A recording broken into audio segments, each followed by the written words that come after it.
Hi, my dear. So I love the primary colors. I really do. Thank you. I It was colors that made my then 6-year-old very happy. Now he's 14. see, I mean, that's the beautiful thing about color. And so now, do they make him happy now, or he's like, whatever, I don't care?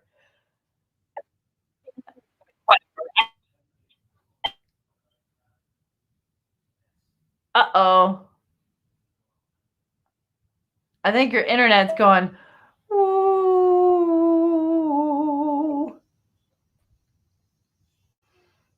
I'm losing you, my dear. He's outgrown them. I don't think it makes him unhappy.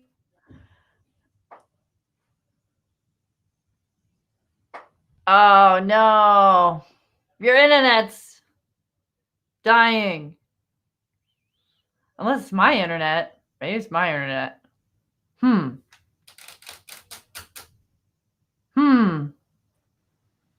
Oh, there she is. Am I there? There, you're there. Let's try now. Perfect. Let's try again. Okay. So you said, I was asking you, does it make him happy now? And you're like, it doesn't make him happy now?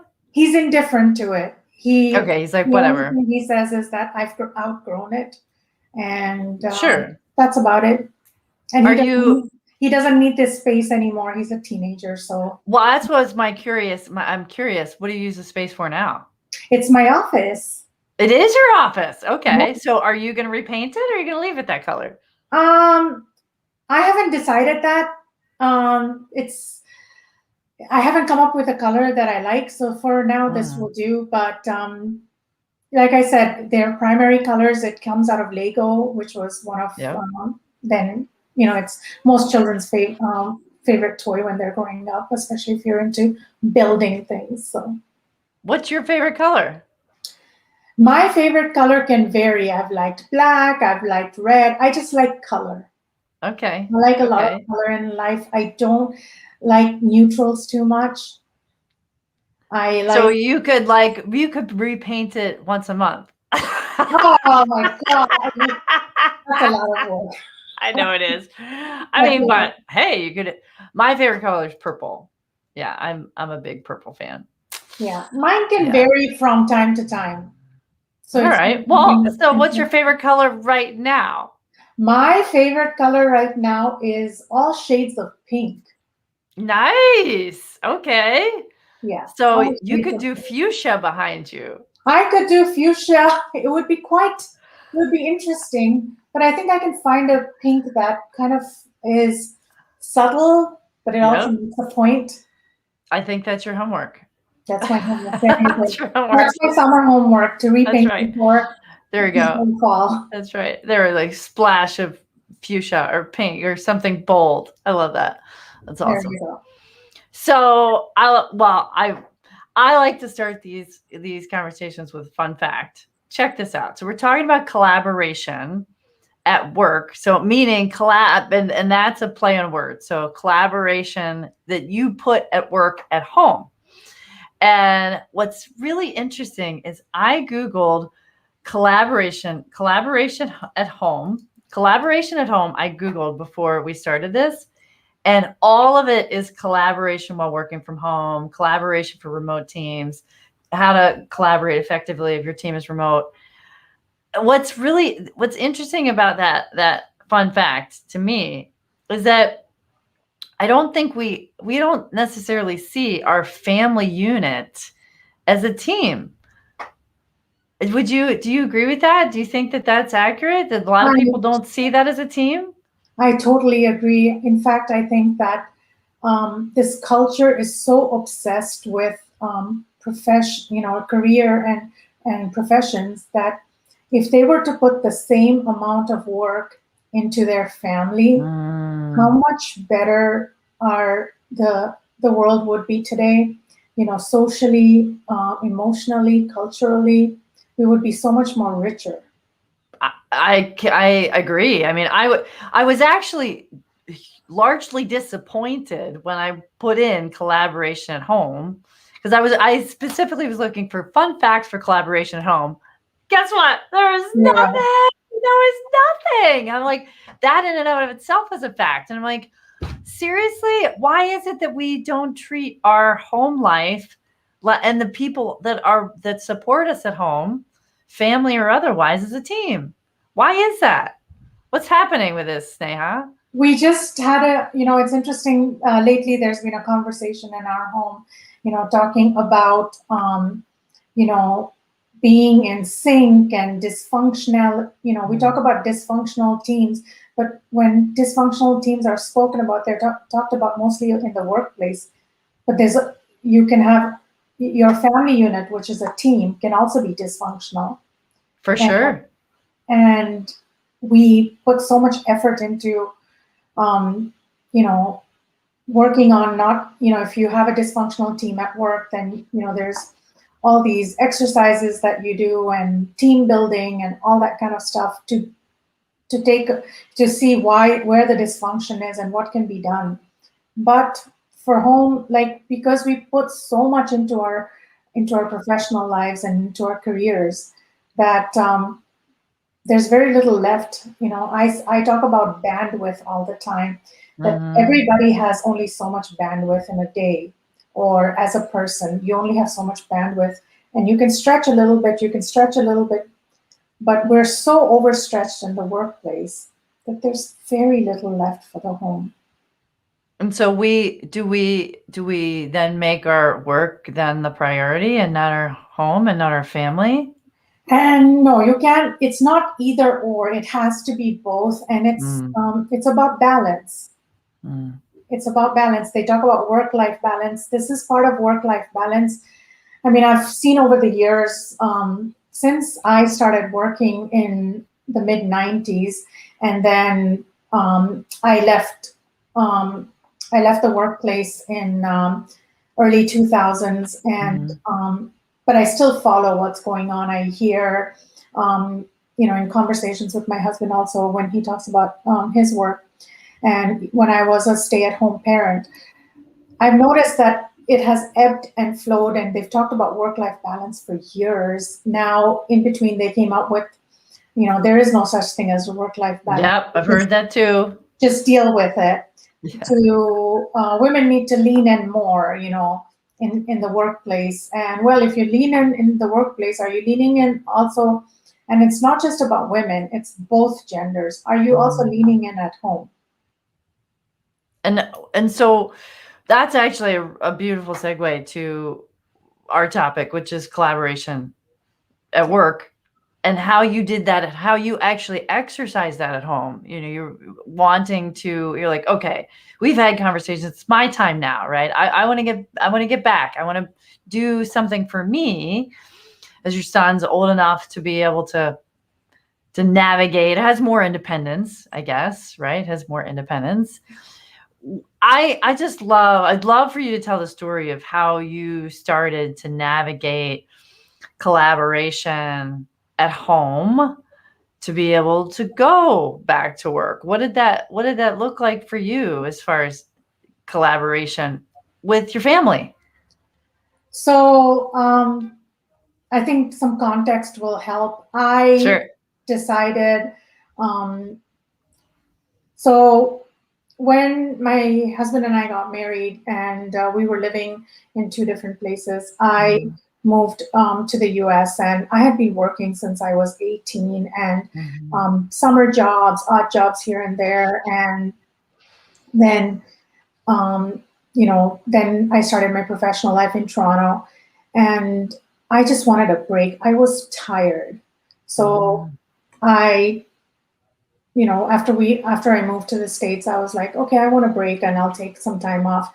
That some time off got very long. I got very comfortable in that, but eventually I got my footing back, and I started working. And my husband had an opportunity to go work overseas, so we moved to Venezuela. So again, I gave up my career, and we moved to Venezuela, where I got pregnant, and we had our son. And I wanted to be a stay-at-home parent. I wanted to be a hands-on parent. I wanted to be I wanted to be the parent that my parents weren't to me. I realized, Oh, you know, Sneha. I know. Wow, that's I wanted to be present. I wanted him to know that he's the most important person, like and that his well-being, not just physical, but mental, emotional mhm. well-being is very important. And then I became also a trailing spouse. Just I fell into it organically, didn't realize. And my husband, his career took off. He had opportunities, in different places, and I moved with him. And I was that cheerleader. Let's move to Venezuela. All right, let's move to Venezuela. Let's move to back to Ohio. Let's move back to Ohio. Let's move to Michigan. Let's move to Michigan. Let's move to Right. Illinois. Let's move to Illinois, wherever the job opportunities took. And in all that, I forgot to take care of myself. And Mhm, we women are conditioned, to play these kinds of roles. And if we're not conscious about it, it mhm. we can just organically fall into it and not even know that we fall into those kinds of roles. And so I think my mind and my body gave in, and you know, I went into a deep depression, and Mm. I slept for 3 months straight. That I didn't know. I didn't know you slept for 3 months, or maybe I didn't Yeah. commit that to memory. I slept for 3 months straight. I had a young child. He was probably 7 or 8 years old, Okay. and it was a lot, and I realized that I wasn't.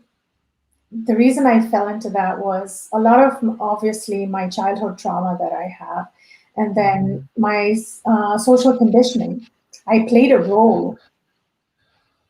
I Mm. played a role that was defined for me, and so that's when in 2016 I kind of started thinking. But when you're a young mother still, and you know, I was also the primary caretaker. My husband was, Mhm. no matter which job he's had, wherever he's worked, he's always traveled. So I was the primary caretaker, and I lost myself in that. So I started slowly taking the steps. But it was all the conversations that I was having were all internal conversations at that point in time. Mm. Only in the last couple of years have I started, you know, vocalizing. And so then it was like, okay, I'm vocalizing, but now I need them to we need to collaborate together as a family. I need to tell them that this is what I need Mm. to to get to where I want to go. And Sneha, did you do the inner work first to be prepared for having that conversation with them so you could organize your thoughts and feelings and in a way that you're serving it up constructively? Is that why you did it in that Yes, order? yes. Okay. Well, Nice. after I went into the deep depression, after I came out of that, the first thing I realized is I need therapy. And I come Mm. from a culture where therapy is looked down upon. And I thought it was just my culture, but now I know that there's, even in this part of the world, Yeah. there are There's a still lots of taboo tied to people, it. Yeah. yes, and there's a lot of stigma attached to going for therapy, and that why can you not figure it out on your own, and why do you need to pay somebody to help But you it's figure so it out? healthy, right? It's I so mean, healthy. it So I started off with traditional therapy. It helped me okay. as much as it could, Mhm. but when I went into, I chose to go into um, use a conscious coach and become Yeah. become Nice. aware. And that's when it started for me, is that Started I shifting. yes, that's when I had the major shift, and I became clear of what I wanted. And once I got clarity, I knew, that's when I started externally vocalizing what I wanted.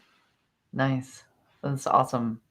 And I'll What tell did you, that shift look like? That was the dynamic in the household had to have been like they're looking around going, "Who is this woman?" Did that happen? yes, and there, I'm not gonna sugarcoat this. There was a lot of resistance because everybody was Sure. comfortable with the way things were. mommy, wife did everything. Yep. Yeah. You know, Except you. except me. You want to change. Everybody else around you they were fine with the status quo. If their things were changing, I was supporting them for their changes. And there was never like, oh, look at me here, look, I I also have this need, or I also want to do this. There was none of that stuff. So it took some time. It took a lot of time, lots of conversations. They were not easy conversations. There were conversations that were filled with a lot of tension, because change is hard. There are different types of changes. When some people say, oh, you're not open to change. No, it's not overall. That's a blanket statement. Some people may be open to change in their professional life, but not their personal life, not their home life, not their family life. And that's kind of what I faced, is that,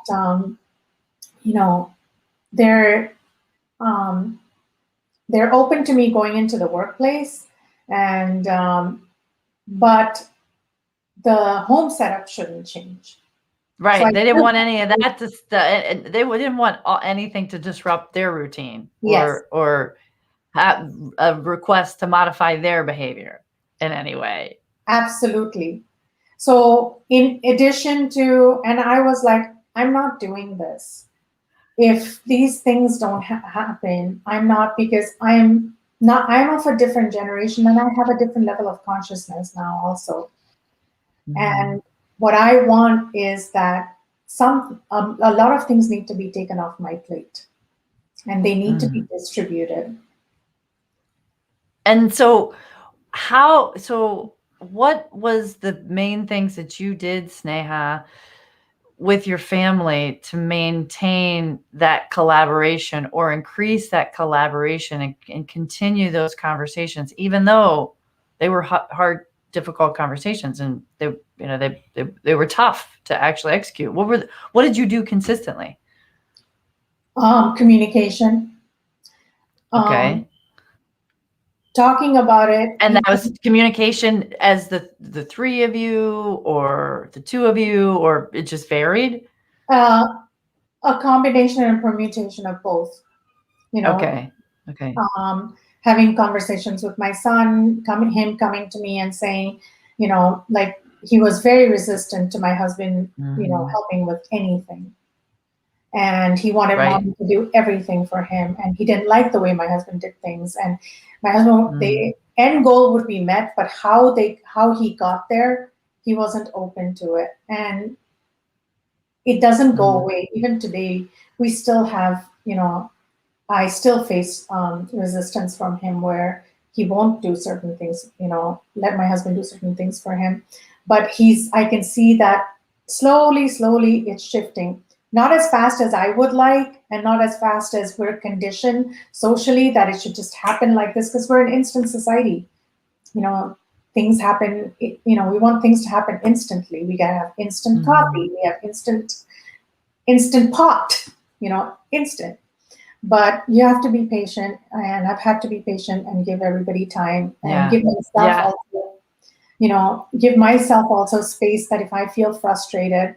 I love that one workshop that I came with, that you had held, where screaming inside the pillow or a towel, and just. Oh, yes. Yeah, Piper, right? Exactly. Yeah, it releases those emotions. Let it out. Get rid of it. Exactly. Rather than lashing out at your loved ones, that's a better technique. Do I always remember to do it? No.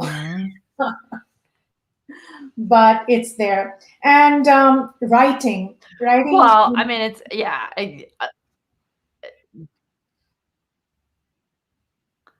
writing things down, like, constantly, and being open to things moving around, that, okay, this is what collaboration looks like this week, but next week it's going to look a little bit different, slightly different. There are things that are going to be shifted around, and that's going to do that. And it's been challenging. And then there's some weeks where it just doesn't work, and you just have to say, okay, it's not going to be perfect. And this week was a disaster and it didn't work. And we just have to move forward. But communication, talking, and for me, it was like I had to make a list of all the things that I did. What are all the things that I do? And once I got clear on all the things that I do, then it was like just a simple thing like laundry. Everybody does their own laundry now. Before, I used to do everybody's laundry. Now, everybody does their own laundry. Fold your own laundry, put it away. I'm not responsible for if there's socks missing, figure it out. Well, and that seems so simple, and yet that hits to the heart of the collaboration can create transformation with communication, with consistency. And I think you're much like you mentioned earlier, it takes time for this stuff to anchor and for your family to go, oh, she's serious. Amy says hi, by the way, she's watching. Hey, Amy. So, I mean, it's communication, it's consistency, it's patience. And so, I mean, you've used, some of the emotional tools, the journaling, but I mean, the main thing that I'm hearing is patience, consistency, and and boundaries too. I mean, yes. I think there probably would have been a time when you might have acquiesced and say, fine, I'll do your laundry. Is that true? I still sometimes fall into that. The week of my son's junior high graduation, he just was so overwhelmed that actually not the week off, the 2 weeks leading to that. And I was like, fine, I'll do your laundry, and it was, and I just realized, I didn't want to do it. There was a part of me that didn't want to do it, but there was a part of me that knew that if I don't bail him out, he's going to be overwhelmed and he's going to have nothing to wear. He won't even have so you bailed him out in that moment. And at that moment. And then you have to remind him that this was a one-time thing. And it's not, when I say one time, it's not like I'll never help you again. It's right. At this point in time, I helped you, but we're back to normal schedule. Yeah. We're back to normal. And nice. But the old ways are very, very easy to fall into. So boundaries are super important, and communicating those boundaries and holding those boundaries. Right. And I think it's like anything, right? It's a 80-20. I mean, there's going to be times when there's going to be exceptions. It's you're as a team, if we treat our families like a team, then we may pick up, I can help you, I can do this, but you're also wanting to create new ways of working together. And so that's why those boundaries are important 80% of the time. Yeah. In our case, I found that saying that I'll do this for you made us always fall back to the old ways. So it was like having those clear boundaries and saying, what is this is yours, this is mine, and this is our son's, this is how it is. And then I think we're not there yet, but the goal is that what you were saying is that, picking up behind each other, helping each other out. We're not there yet. But you're moving in that direction. Yes. We're definitely moving in that direction. I mean, just the sheer fact that they're doing their own laundry is huge, right? That's a big deal. That's a big deal. And does it happen? And then one of the things that I had to give up, and this has to do with my own conditioning, is that perfection. Like if you do something, do it perfectly or don't do it at all. And we were just having this I just had this conversation with my husband in the last couple of weeks where I told him that growing up, it's like we were part of this satsang, like a group of people. And there was, praying and singing and all that kind of stuff. And everybody gets a chance. We were made to practice, and I'll speak for myself. My brother and I were made to practice so much that to the point that if it's not perfect, you're not allowed to perform. Oh. And so I can recall as far back as that. And I'm trying, so then it kind of like just spread into all aspects, and that became my expectation of others. So Yeah. if I knew that they wouldn't do it perfectly, I did it. So I ended up doing everything, Mm. you know. And now I've had to let go that, if it's not done to my satisfaction, that's okay. They will learn, Mm. and if it's okay if, mistakes are made, or, the ball drops, or, you know, if he ends up wearing dirty underwear, or there's stains on I him. mean, right, there are worse things that could happen, right? Exactly. It's not like you're finding the cure for cancer in this. Right. Have you read The Untethered Soul? No, I have not. So letting go. There's a chapter in there about letting go, which is amazing. So I don't know if I picked it up recently. He's got a beautiful podcast. Tethered Soul. Yeah, it's Untethered Soul by Michael Singer. Okay. Yep, and he's got an amazing podcast too. But the reason I'm bringing it up is the letting go. The letting go it's a beautiful exercise when you're able to lean in, surrender to whatever it is that is happening, and I don't have to control it. I don't have to make it something that it's not. Yeah, that's a beautiful thing. Yeah, and it is a beautiful, and it's a daily reminder. It is. At night when I'm walking through the kitchen and I'm looking at the counters and I can see the streaks because, when up to the counter has been cleaned, but the streaks haven't been taken out, I'm having to let go. You leave the streaks? Do you leave the streaks? I don't. Oh, okay. I feel like I should be able to see my reflection inside the counter. Oh, And interesting. but the other person doesn't do it that way, and it's Okay. okay. Occasionally I'll slip and I'll mention that the counters aren't done properly, and then I'm like kicking myself and saying, I don't need to do that. Yeah, It's true. okay. It's It'll true. be fine. That's true. If somebody comes home and sees the streaks, it's not the end of the world. That's right. That's right. Nobody else is going to notice when they come in your house either. Yes, but also, not just boundaries for others, but boundaries for yourself also. For sure. That, I need to filter, and I don't need to say everything. And yeah, it's been a lot of awesome. It's been a lot of inner work for sure. But I always think about how we can collaborate better. This morning also I was, something came up, and I'm like, what can I do, like to make us more functional, function properly. And for me, I'm a big list maker. I'm a big journaler. I journal a lot, and I also write a lot of lists. And for me, when writing it down gives me clarity. Nice. Nice. So these are so amazing nuggets. Amazing nuggets on collaboration at work, in the home, right? I mean, you can use this stuff at work too, but I love the idea of us having better balance or integration in our day-to-day lives, because we spend a lot of time at work, but we also have loved ones at home that we need to work and interact with. And the communication, the boundary setting, the patience, the timing. I mean, Sneha, it's been a blessing for me to watch you grow through that. I mean, it's just really cool to see that, and I'm excited for the next chapter for you. I'm super excited, and you and Amy have helped me so much. I think for me, going through your program and working with you and Amy really opened me up, and I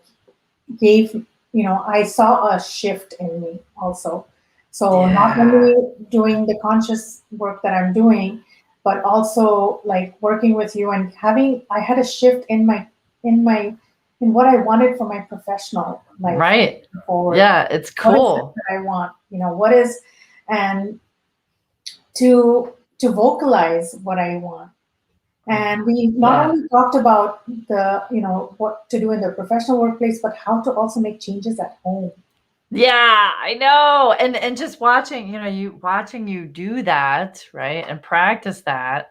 Megan through IAW is watching, so she's Hi, loving this Megan. chat. She's like, "Yay, stay high!" Here, let me show you. She's like, "Yay, stay high!" Thanks, Megan. I love that. That's awesome. So I'm just super proud of you, and I think you're doing some amazing stuff. And what I also love is some of us are afraid to practice it at home, but that's when it's great, because then we can make more mistakes generally at home than in work. And so then we work out the kinks of collaborating it with our team at home and learning from it to be able to practice at work as well. And some of the same tools that we use in the workplace for team building and stuff, why not use those same tools at home and kind of make them more, we're not going to lose our job here. Nobody's going to fire, as long as the mistakes are not hurtful to the other. Right. But why not, why not use those tools that are out there for, and apply them at home, and then make them, personalize them for your family, and it's not just the woman's job to do it, Correct. You can kind of pass it on to, yes, I thought of this, but I'm going to give this to you and come up with how we can, with the team building, figure it out, the activity that we can do that can bring us closer together, and I love that. So it's not just, and because women are very good going into fixing mode. Mm-hmm. Let me fix. I'm the fixer in the home, like as a mother, as a wife, and we kind of need to, have the rope in the other person, rope in your partner, and say, can we do this together, or can you together, right? Or can you help me, or can you take this over, right? And asking for help, and that I think was the hardest thing. It's like, again, there's conditioning. Women are conditioned that we not only do we work outside the home, but also in the home we have to do all the traditional things that women did, and that's not. It's not. It doesn't have to be there that way, and that's when women are stretched and overstretched, and they don't do anything. They forget themselves in this whole thing. I love this collaboration and boundaries that you're talking about, Sneha. Is there any final comments that you would have for folks that are watching now, or that will watch this later? Final words I would have is that, work on your consciousness. Also talk to your inner child. I talk to my inner child every day in the morning and telling her, you are loved, you are accepted, you are capable. That's beautiful. Oh my God, thank you, Sneha. Kristen has a question. Any advice on how to help a parent instill these boundaries? Ooh, that's a good question. Thank you, Kristen. I think talking to your child and starting the conversation, and it's not a one-time conversation with children, depending on what age your child is. It's not a one-time conversation. It's bite-sized conversations, because they can only process so much, and they also need time for it to marinate within themselves and to process what you've told them. And then trying and also having their input as you're putting boundaries, because kids are smarter than we think they are, and they're more than that. They are insightful. We as adults just don't listen to them, and I'm guilty of this as much as any other person. We all are. All of us are guilty of it. I grew up in a generation where the idea was that parents know everything and do as I say, not as I do, kind of thing. And nobody listened to me. And had they listened to me, they would have known that, how to work with me, because I was different from my brother. I was a very strong-willed child. I was a very spirited child. I may not have been academically bright, but I had a lot of other gifts, and had those been tapped into, that would have been different. So listening to your children, and then holding those boundaries, and also letting them have boundaries, because children should. Oh, that's good. That's really good. So that you have them and they have them. And if they see you respect their boundaries, then they will respect the boundaries that you make. So what beautiful lessons, again, right? collaboration with the child, working with them, rather than saying these are the boundaries and these are the rules and just follow them, which is how most of us grew up. Yeah. Yeah. I love the idea of having that they can have their own. Yeah, I think Amy had this with her stepson. I think it was last week, where she comes in the room, and I think he said something like, "May I have a private moment, please?" And she said, "Yep, of course." And she left, because that's something that he can control, right? That's one of his. He's like, give me some time, give me some time, give me some space. So I love this. Thank you so much, Sneha. This has been fantastic. You too. Your ears must ring often, because there isn't a day that doesn't go by that I don't think of you and Amy. And it's almost like you're the angel inside your head, that sits on your shoulder and talks in your ear, and you remember these little nuggets that this person has said, and both of you have given me so many little nuggets to. And you've done the same for us. So here's what's cool is we're still building that community, and what we're hoping to create that for folks, so that we can get in there together on a regular basis and see more of you, right? See more of you. And Kristen said, I love that so much. Thanks, Sneha. So you're welcome, Kristen. See, this is what this is about. It's sharing information to create transformation and helping one another in the process, right? Yes. Absolutely. Yes. Thank you, my dear. Thank you. Have a fantastic day, and I will talk to you soon. Thank you. You too. Bye.